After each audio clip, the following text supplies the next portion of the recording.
안녕하세요, 곽기입니다.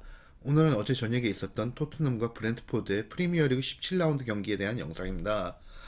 한 달여간 열린 카타르 월드컵으로 인해 유럽 리그들이 중단된 가운데 영국 프리미어리그가 가장 먼저 박싱데이에 맞춰서 시즌을 재개했습니다. 참고로 박싱데이는 주로 유럽 크리스마스 명절 중 하나인데 일반적으로 크리스마스 다음 날인 12월 26일을 말합니다. 특히 영국에서는 25일에 가족들에게 크리스마스 선물을 주고 26일에는 우체부 등 주변에 도와주시는 분들에게 선물을 줍니다. 즉 크리스마스 선물 등 박스를 주긴다고 얘기하기 때문에 이날을 박싱데이라고 부릅니다. 미국에서는 일반적으로 25일 크리스마스 날에 빅매치를 편성하는데 영국에서는 25일은 쉬고 26일 박싱데이에 맞춰서 스포츠 경기를 편성합니다. 그래서 프리미어 리그도 박싱데이에 맞춰서 시즌 재개 일정을 잡은 것입니다. 다음은 이번 시즌 토트넘의 상황을 살펴보겠습니다. 프리미어리그 15경기에서 9승 2무 4패 승점 29점으로 리그 4위에 있습니다. UEFA 챔피언스 리그는 조별리그로 1위로 통과를 해 이미 16강에 진출을 했고 EFL컵 즉 카라바오컵은 3라운드에서 탈락했습니다.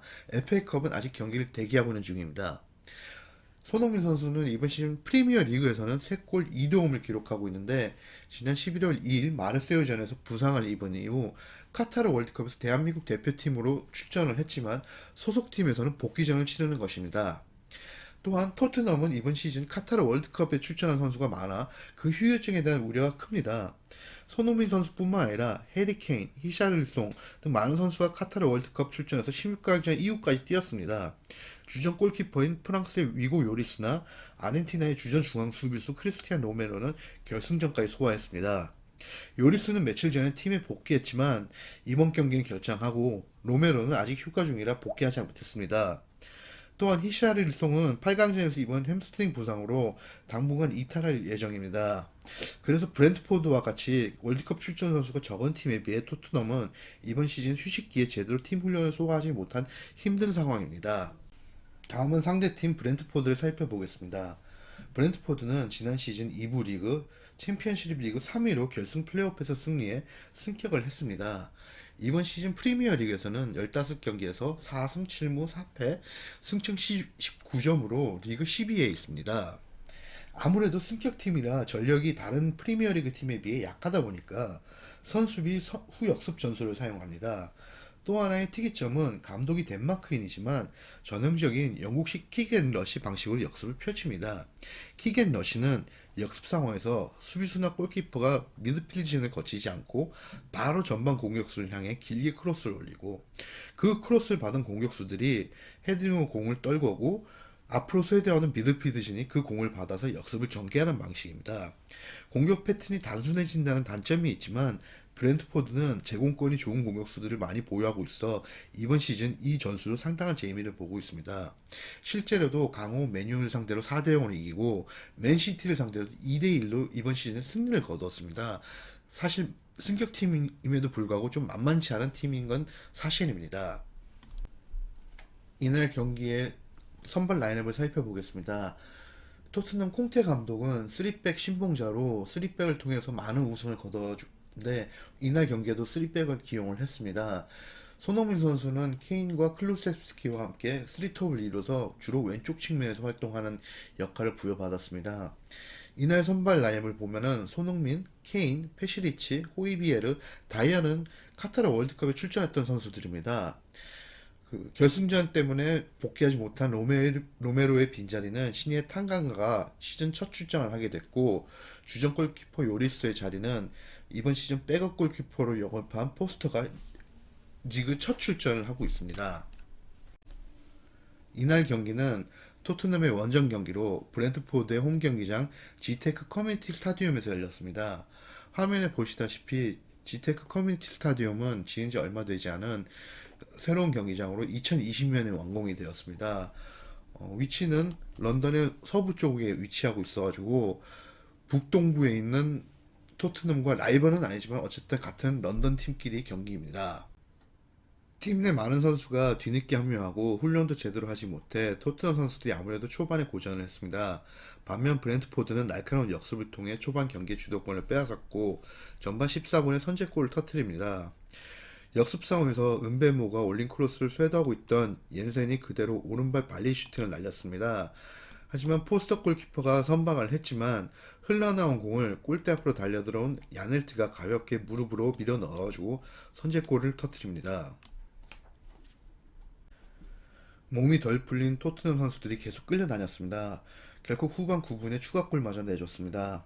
세트피스 상황에서 브랜트포드의 기가 막힌 약속된 플레이에 한 방에 먹혔습니다.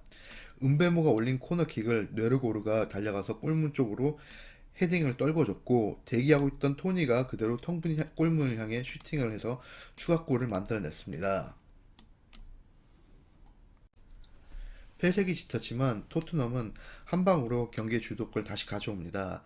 후반 20분 수비수 랑글레가 골문을 향해 올린 왼발 크로스를 그대로 케인이 골문 쪽으로 달려들어가 반대편 빈 골문을 향해 교과서 같은 정확한 헤딩으로 추격골을 만들어냅니다.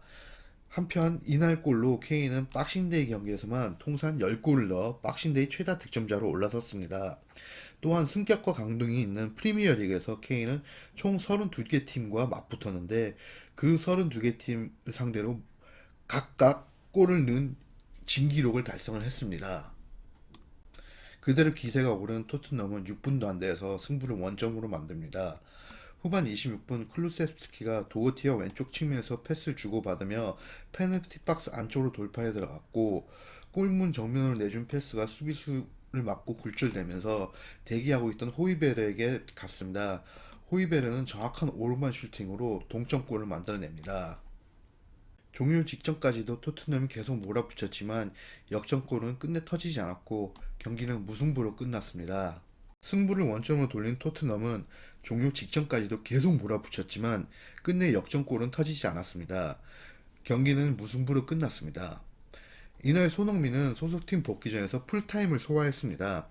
경기 시작하자마자 첫 번째 플레이인 후방에서 올려준 크로스를 헤딩으로 받아내는 등 카타르 월드컵 때와 달리 부상 후유증에 대한 우려를 털어냈습니다. 몇 차례 날카로운 드리블 돌파와 함께 세 차례나 유효 슈팅을 날렸습니다. 하지만 아직 100%의 몸 상태가 아니다 보니까 슈팅의 각도나 방향은 좋았지만 슈팅의 강도가 아직 정상적인 수준으로 올라오지 못했습니다. 손흥민은 전반에 한 차례 기습적인 왼발 중거리 슈팅을 날렸습니다. 하지만 아쉽게도 골키퍼가 선방을 해 득점 찬스가 무산되었습니다. 가장 아쉬웠던 장면은 경기 종료 직전에 만들어낸 결정적인 상황이었습니다. 중원에서 호이비엘의 패스를 받은 손흥민 선수가 수비수들 사이로 날카로운 왼발 중거리 슈팅을 날렸지만 이 슈팅마저도 아쉽게 골키퍼의 선방에 막혔습니다. 이날 무승부로 토트넘은 16경기에서 9승 3무 4패, 승점 30점을 기록했습니다. 아스날이 승점 40점으로 1위를 달리고 있는 가운데 토트넘은 승점 30점으로 4위를 유지했습니다. 토트넘의 다음 경기는 이제 내년이 될 1월 1일 아스톤 빌라와의 18라운드 홈 경기입니다. 이것으로 이번 영상을 마치겠습니다.